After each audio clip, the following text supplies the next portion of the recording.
Assalamualaikum warahmatullahi wabarakatuh. Selamat pagi anak-anak sekalian. Bagaimana kabar kalian hari ini? Sehat semua ya? Alhamdulillahirrabbilalamin. Baik anak-anak sekalian, kita bertemu lagi dengan saya Ibu Nikmat Huwairiyah dalam pembelajaran Pendidikan Agama Islam dan Budi Pekerti kelas 8. Baik anak-anak sekalian, kali ini kita akan mempelajari materi tentang sholat sunnah berjamaah. Baik, tujuan dari mempelajari materi tentang sholat sunnah berjamaah adalah 1. Peserta didik atau anak-anak semua diharapkan bisa menjalankan sholat sunnah berjamaah. Yang kedua, diharapkan anak-anak terbiasa memiliki semangat gotong royong di lingkungan keluarga dan lingkungan sekitar. Kemudian, anak-anak mampu menjelaskan pengertian sholat sunnah berjamaah serta mampu menjelaskan ketentuan atau tata cara sholat sunnah berjamaah.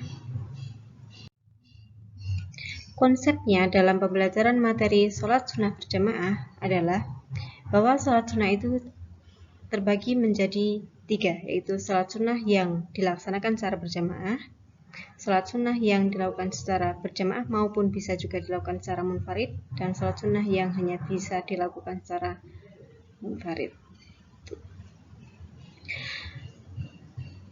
Fungsinya yaitu, fungsi sholat sunnah yaitu adalah untuk menyempurnakan sholat fardu sebagai cerminan ungkapan rasa syukur kepada Allah SWT, diuraikan permasalahan dan pemecahan masalah, dibukakan pintu rezeki, menghapuskan dosa-dosa kita, menambah keberkahan hidup, serta jiwa kita akan menjadi lebih tenang dan lebih tentram dengan kita memperbanyak melakukan sholat sunnah.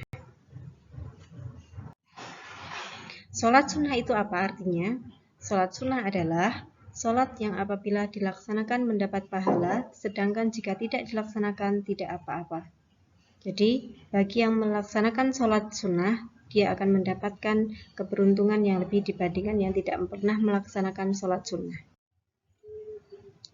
Macam-macam sholat sunnah, seperti tadi sudah saya sampaikan, macam-macamnya ada sholat sunnah yang berdiri sendiri, seperti sholat tahajud, sholat duha, istikharah, dan lain-lain. Kemudian, sholat sunnah yang mengiringi sholat fardu, yakni sholat sunnah rawatib, yaitu sholat sunnah qobliyah atau sebelum sholat fardu dan sesudah sholat fardu. Dari segi pelaksanaannya, sholat sunnah yang dilakukan berjamaah, ada juga yang dilakukan secara munfarid atau sendiri, dan juga yang dapat dilakukan secara munfarid maupun berjamaah. Nah, berikut saya tunjukkan macam-macam sholat sunnah pelaksanaannya. Macam-macam pelaksanaan sholat sunnah. Yang pertama, sholat sunnah yang dilaksanakan secara berjamaah. Kenapa dilaksanakan secara berjamaah? Karena di dalamnya ada khutbahnya, jadi harus dilakukan secara berjamaah. Sholat sunnah tapi harus dilakukan secara berjamaah, tidak bisa dilakukan sendirian, yaitu sholat sunnah Idul Fitri, sholat sunnah Idul Adha, sholat sunnah istisqa, sholat sunnah kusuf dan khusuf, yang hukumnya adalah sunnah muakkadah atau sunnah yang dikuatkan.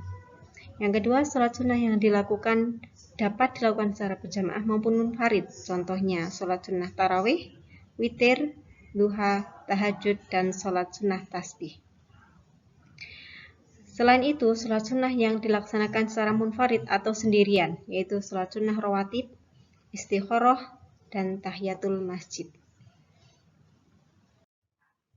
Tata cara pelaksanaan sholat sunnah berjamaah. Tadi sholat sunnah berjamaah ada 5 kategori, yaitu sholat sunnah Idul Fitri, Idul Adha, istisqa, khusuf, dan kusuf. Nah, yang pertama, sholat sunnah Idul Fitri dan sholat sunnah Idul Adha. Pelaksanaannya sama antara sholat sunnah Idul Fitri maupun Idul Adha, yaitu ketentuan pelaksanaannya adalah dilaksanakan secara berjamaah. Tidak diawali azan dan iqomah, hanya diawali dengan seruan as-sholatu jami'ah. Gitu. Dilaksanakan sebanyak 2 rakaat. Di rakaat pertama diawali dengan membaca 7 kali takbir. tidak termasuk takbiratul ihram. Dan rakaat kedua diawali dengan takbir 5 kali, tidak termasuk takbir intikal yang kita ucapkan ketika bangun dari sujud. Selanjutnya, di sela-sela membaca takbir disunahkan untuk membaca Subhanallah walhamdulillah wala ilaha illallah wallahu akbar. Ketentuan selanjutnya, imam mengeraskan bacaannya, yakni bacaan-bacaan yang biasa diucapkan keras ketika sholat fardu, yaitu surat Al-Fatihah, surat-surat lain setelah membaca surat Al-Fatihah. Yang terakhir, setelah selesai sholat Idul Fitri dilanjutkan dengan khutbah.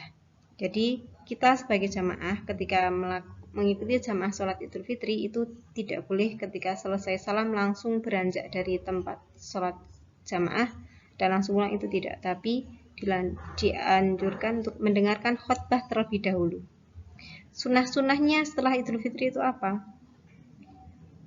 Kita disunahkan untuk melewati jalan yang berbeda antara waktu berangkat ke tempat sholat sunnah Idul Fitri dengan pulangnya. Dan kalau sholat sunnah Idul Fitri, kita sebelum mengikuti sholat Idul Fitri disunahkan untuk makan atau minum terlebih dahulu. Sementara sholat Idul Adha itu disunahkan untuk tidak makan atau minum terlebih dahulu hingga selesai melaksanakan rangkaian sholat sunnah Idul Adha. Lafal niatnya, sholat sunnah Idul Fitri, lafal niat adalah usolli sunnatal Idul Fitri rakaataini ma'muman atau imaman lillahi ta'ala. Sholat sunnah Idul Adha, lafal niatnya adalah usolli sunnatal Idul Adha rakaataini ma'muman atau imaman lillahi ta'ala. Yang kedua selanjutnya adalah sholat sunnah istisqa, yaitu sholat sunnah yang dilakukan untuk meminta pertolongan Allah Subhanahu wa Ta'ala agar menurunkan hujan. Karena sudah lama kemarau, kita butuh banyak air, baik untuk kebutuhan sehari-hari kita maupun untuk pengairan ladang pertanian kita, seperti itu. Maka kita lakukan sholat sunnah istisqa. Pelaksanaannya dilaksanakan di tanah yang lapang, jadi tidak di masjid atau di tempat-tempat sholat, tapi di tanah lapang. Sebaiknya sebelum melaksanakan sholat sunnah istisqa secara berjamaah ini, sebaiknya sebelumnya itu puasa selama 4 hari berturut-turut. Kemudian di hari kelimanya kita bersama-sama berbondong-bondong menuju tanah lapang dengan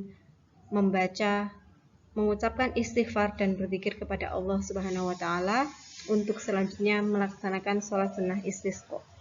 Ketentuan atau tata caranya adalah tidak didahului dengan azan atau iqamah, tapi hanya dengan seruan yang berbunyi as-sholatu jami'ah. Imam memimpin sholat yang pelaksanaannya sama seperti sholat biasa. Urutannya biasa, ada takbir niat, takbiratul ihram, baca Fatihah, baca surat-surat yang lain, ruku, i'tidal, sujud, duduk di antara dua sujud, sujud kedua, tahiyat, terus rakaat kedua hingga tahiyat akhir dan salam. Diawali dengan niat dalam hati yang lafal niatnya adalah usolli sunnatal istisqai rakaataini ma'muman atau imaman lillahi ta'ala. Diakhiri dengan salam dan dilanjutkan dengan khutbah. Khutbah yang pertama diawali dengan membaca istighfar 9 kali dan khutbah yang kedua diawali dengan membaca istighfar 7 kali. Yang terakhir yaitu sholat sunnah kusuf dan khusuf. Ini adalah sholat sunnah ketika terjadi gerhana. Sholat sunnah kusuf dilakukan ketika terjadi gerhana matahari, tetapi sementara sholat sunnah khusuf dilakukan ketika terjadi gerhana bulan. Pelaksanaannya sejak mulai terjadi gerhana matahari atau gerhana bulan hingga matahari atau bulan tersebut kembali utuh seperti semula. Hukum melaksanakan sholat sunnah kusuf atau khusuf adalah sunnah mu'akkadah, yaitu sholat sunnah yang dikuatkan, sangat dianjurkan. Sebagaimana sholat sunnah Idul Fitri, sholat sunnah Idul Adha, dan juga sholat sunnah istisqa itu hukumnya adalah sunnah mu'akkad. Tata cara pelaksanaan sholat sunnah khusuf atau khusuf itu sama, tapi berbeda dengan tata cara sholat sunnah yang lain karena di situ dalam setiap rokaat terdapat 2 kali membaca surat Al-Fatihah, 2 kali membaca surat yang lain selain surat Al-Fatihah, dan juga 2 kali ruku serta 2 kali i'tidal. Tata caranya yang pertama dimulai dengan niat, membaca takbiratul ihram dan doa iftitah, kemudian membaca surat Al-Fatihah dan surat-surat Al-Quran yang lain, kemudian ruku, i'tidal.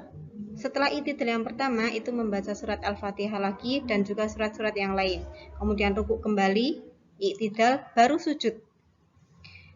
Setelah sujud yang kedua kita kembali berdiri untuk rokaat yang kedua.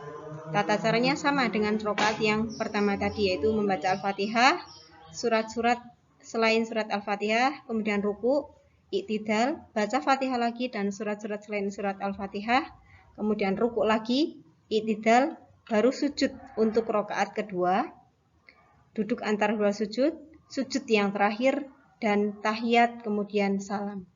Setelah salam kita tidak boleh langsung meninggalkan tempat sholat sunnah berjamaah, tetapi harus mendengarkan khutbah. Khutbahnya tentang apa? Khutbah tentang gerhana matahari atau gerhana bulan. Baik, sampai di sini tentang sholat sunnah berjamaah bisa dipahami? Terima kasih. Alhamdulillahirabbil alamin. Niat sholat sunat khusuf adalah usolli sunnatal khusufi rok'ataini ma'muman atau imaman lillahi ta'ala. Atau dengan redaksi lain ada yang menyampaikan niat sholat sunat khusuf adalah usolli sunnatal likusufil syamsi rok'ataini ma'muman lillahi ta'ala. Sementara niat sholat sunat khusuf adalah usolli sunnatal khusufi rok'ataini ma'muman atau imaman lillahi ta'ala. Dengan redaksi lain, usolli sunnatal khusufil qamari rok'ataini ma'muman atau imaman lillahi ta'ala. Itu diantara lafaz niat sholat sunnah khusuf dan khusuf. Bagaimana? Sudah paham kalian semua dengan materi tentang sholat sunnah berjamaah? Nah, kira-kira di antara 5 macam sholat sunnah berjamaah tersebut, manakah yang pernah kalian ikuti atau manakah yang pernah kalian laksanakan? Sholat sunnah Idul Fitri kah? Sholat sunnah Idul Adha kah? Sholat sunnah istisqa? Sholat sunnah khusuf? Atau sholat sunat khusuf? Nah, coba mana yang pernah kalian laksanakan? Baik, tugas untuk kalian adalah tulislah dalam buku tugas kamu tata cara atau tata urutan pelaksanaan dari salah satu sholat sunnah berjamaah itu, mulai dari niat hingga salam, lengkap dengan lafal bacaan-bacaan yang dibaca dalam sholat sunnah tersebut. Kemudian, kumpulkan pekerjaanmu bersamaan dengan pengambilan soal. Baik anak-anak sekalian, sekian yang dapat saya sampaikan tentang sholat sunnah berjamaah. Semoga dari yang sedikit ini Allah berikan manfaat dan berkah untuk kita semua. Terima kasih, banyak kekurangan saya mohon maaf. Wal afu minkum. Wassalamualaikum warahmatullahi wabarakatuh.